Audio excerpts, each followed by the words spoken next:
So this Saturday at the T-Mobile Arena in Las Vegas, Saul Canelo Alvarez will defend his undisputed super middleweight title against his arch-nemesis, Gennadiy Golovkin, in a trilogy match. You guys know, I've said it many times, I'm not the biggest fan of trilogy fights. I find them to be kind of laborious in the lead up. With the caveat, however, that enough fight has elapsed in between the first and second and third fights for enough intrigue to build. And I think that is the case with this one. I'm kind of looking forward to this one. I'm not over the moon, but I like the fight and I can understand why it's happening, because it's fair to say there's still some ambiguity around who is the better man between these two. And there was quite a bit of controversy surrounding not only the first, but also the second fight. So I think I've just realised as well that it's been nearly 4 years to the day since the second fight, which was September 15th, 2018. So it's been a long time, 4 years. And all right, roll on this fight and let's talk about it. So talking about the first and second fights, I don't think I've ever spoken about them on my channel before.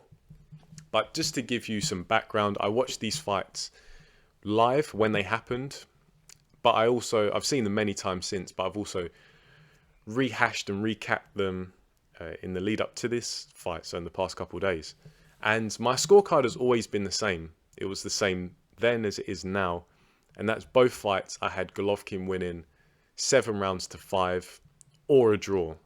It's one of those two for each of the fights. I can watch it one day, have it a draw, watch it another day, have it 7-5 for Golovkin.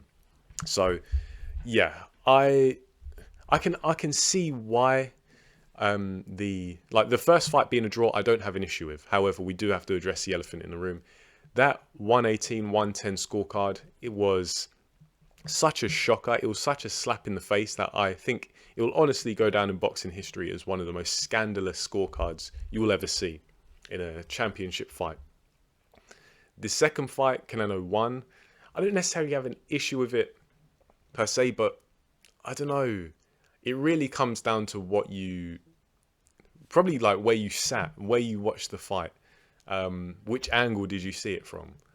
But Canelo winning, I wasn't mad at it. I could understand why people thought Canelo had won that fight, but a draw or Golovkin by 2 rounds is my personal scorecard. But scorecards aside, what did those first 2 fights show us?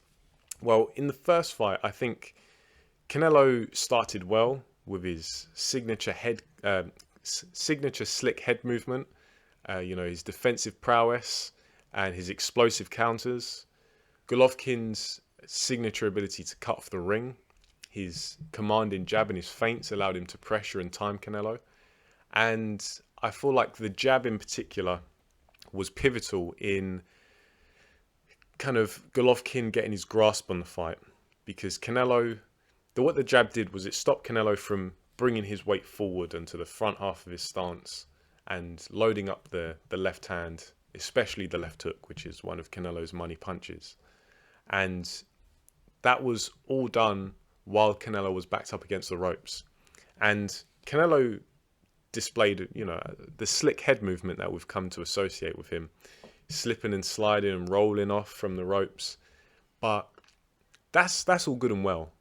But in the judge's eyes and the eyes of many, it just wasn't enough, because he would mix in some counters, but compared to Golovkin's just consistent offense, which, it wasn't always landing clean, but it was just more than what Canelo was doing. It showed that Golovkin was probably pushing the fight a bit more and pushing the pace. In the second fight, there was a bit of a role reversal where Canelo was looking to be quite bullish and push forward, and Golovkin was quite conservative in his offense. And Canelo, obviously this being a rematch, he came in understanding where Golovkin was going to attempt to time him, especially with the jab, and he looked to counter that jab. But I don't think Golovkin got credit for his adaptation, and especially early on, he was countering the counter of Canelo.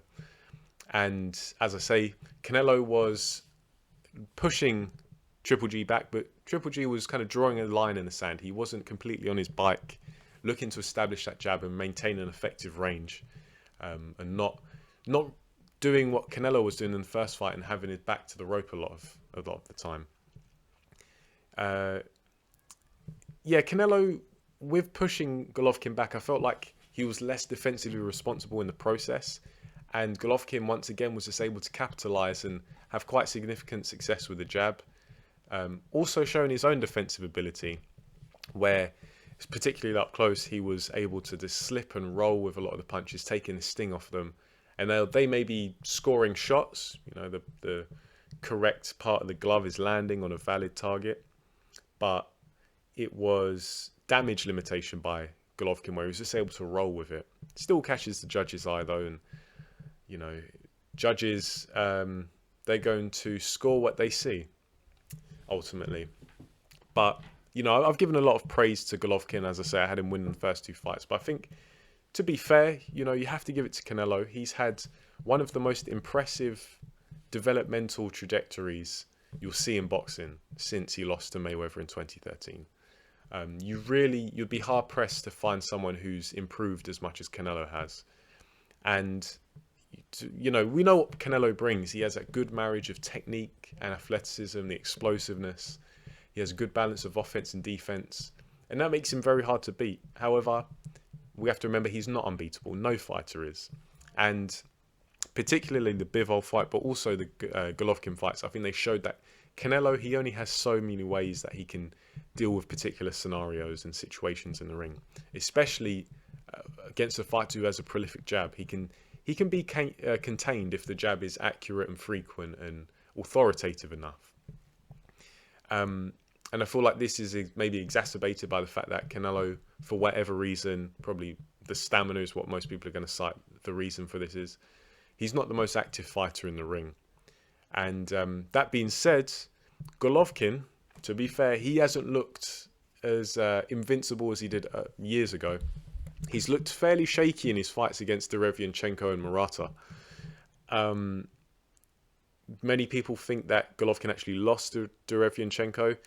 I don't see it. I think that was still a legit win for Golovkin, but nevertheless, there were some torrid moments in that fight where he was visibly hurt to the body by Derevianchenko. Murata, not as much, but he certainly felt the pressure in that fight. And many people are going to use those fights as an example of why Golovkin loses this third fight against Canelo. Not only loses, but probably gets stopped. And I hear that. I understand that. But I look at those fights and I see the differences between Derevianchenko and Murata and Canelo. Now, Derevianchenko and Murata, I think it's fair to say they're lesser fighters than Canelo. But stylistically, they're different. Derevianchenko is probably similar dimensions to Canelo, but he's way more active throughout the round. Has just a different style and approach to his fights. More agile, has good shot selection. Derevianchenko, coming from that Ukrainian school of boxing, he's going to look to come in close, get angles, capitalize from there, move off. A bit more dynamic, a bit more consistent than Canelo.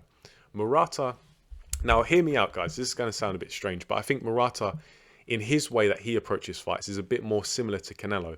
If you shrunk down Murata to Canelo's size and had them fighting on a split screen, you'd probably be able to pull out some similarities, more so than similarities between Derevianchenko and Canelo.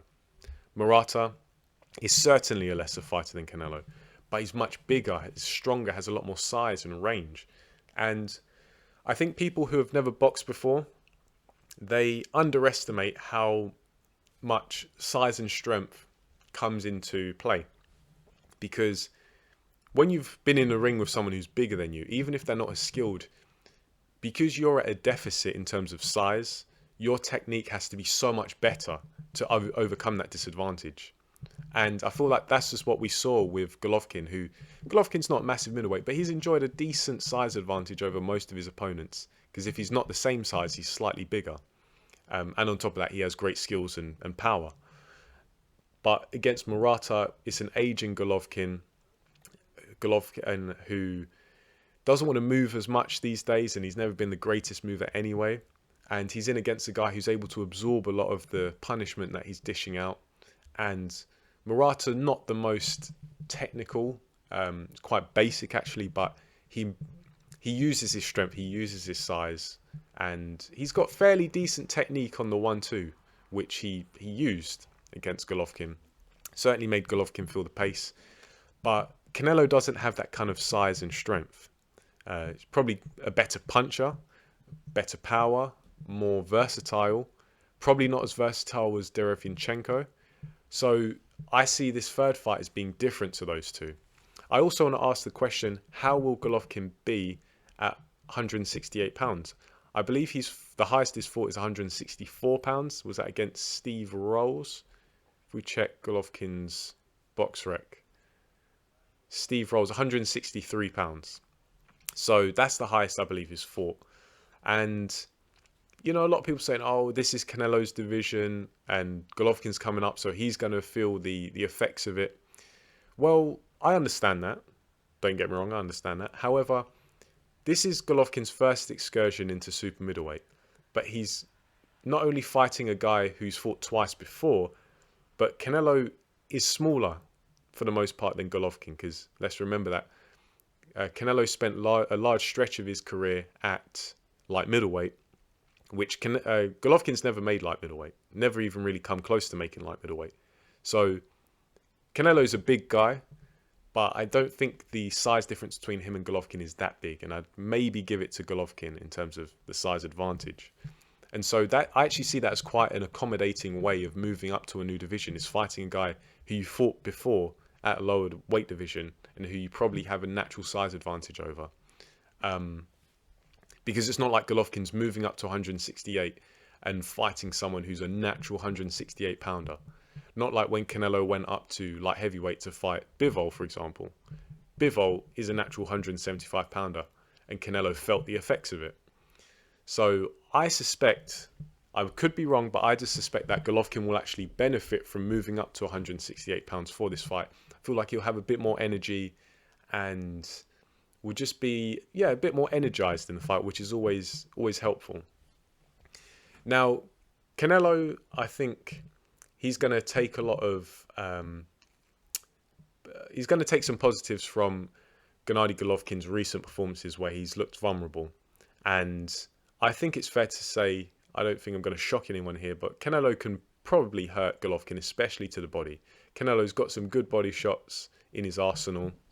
He throws them with pretty good technique, and he's a hurtful puncher.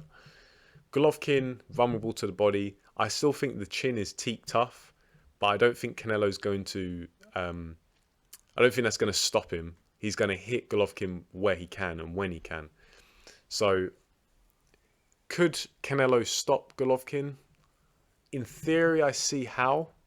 I do think he's got enough firepower to hurt Golovkin to the body, as I say.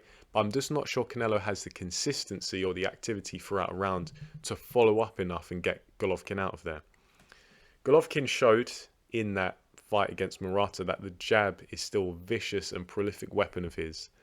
And for that reason, I actually see this third fight going similarly to the second fight, where Golovkin's offense comes mostly, maybe exclusively from the jab and the cross, the straight shots, him not wanting to take any risks and probably just manage the distance, keep Canelo at an arm's length, look to time him.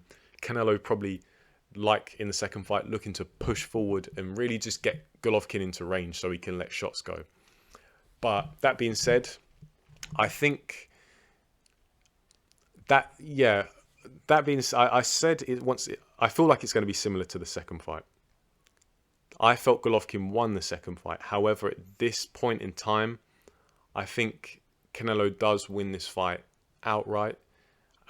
So I am going to go formal prediction, Canelo on points. Yes, the meme lives on, Canelo on points. But I think he will legitimately win this fight on points. Probably unanimous decision. Probably hurting Golovkin on a couple of occasions, but I think for the most part he just won't be able to follow up. I don't think Canelo has enough activity throughout the round, and I think Golovkin still has that jab. He's still going to look to time Canelo. I think Canelo may be wary of that. So could I see Golovkin winning this fight? I wouldn't be shocked. I think boxing has seen stranger things happen, but for my money, Canelo on points. Golovkin doesn't disgrace himself, but he probably feels his 40 years. He feels the improvements that Canelo has made. And probably loses a unanimous decision victory. Do I have anything else to say on this fight? I don't think so. Looking forward to it. You know, I think this is going to be a good scrap. So yeah, that's my prediction. Canelo on points. The meme lives on. Leave your thoughts in the comment section below and I'll get back to you. Are you looking forward to this fight? And who do you think is going to win? Leave it down there. I'll get back to you. But for now, thank you for listening and I'll catch you in the next video.